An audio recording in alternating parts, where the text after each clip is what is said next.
Power bank विक्री करणाऱ्या तरुणानं रेल्वेच्या बाहेर थांबून जे केलं ते पाहून तुम्हीही संतापून उठाल।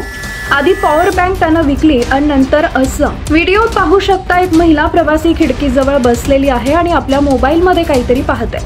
बाहेर एक फेरीवाला खिडकीजवळ उभा आहे आणि बोलण्याच्या हेतून प्रवाशांचं लक्ष वेधून घेत आहे।